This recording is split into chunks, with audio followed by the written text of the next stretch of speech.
May namamagitan nga ba sa actress na si Herlyn Budol at sa leading man nitong si Rob Gomez?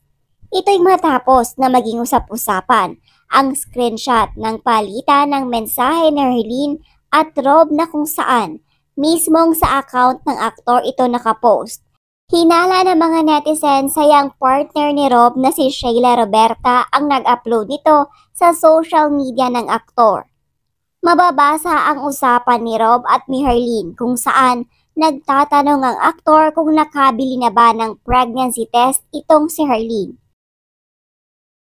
Matapos nito ay makikita ang larawan ng tila pregnancy test na kung saan may dalawa itong red line. Kung pregnancy test nga ito ay ibig sabihin ng dalawang red line ay positive na nagdadalang tao ang kung sino man ang nag-test nito.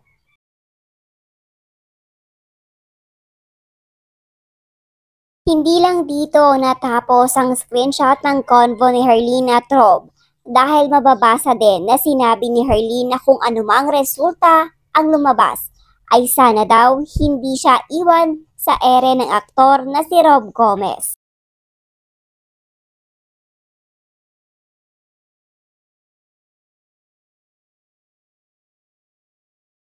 Matapos nito ay may screenshot din na kung saan gustong magpag-ugnayan ng partner ni Rob na si Sheila kay Herlyn.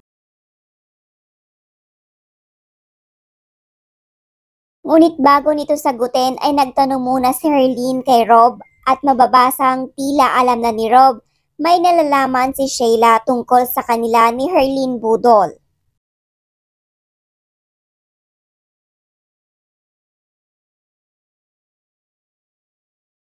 Ipinadidelete din ni Rob kay Herlyn ang lahat ng convo nila. Tila indikasyon ito na may nalalaman na nga si Sheila Roberta sa kung anumang namabagitan sa kanila ni Herlyn Budol at Rob Gomez.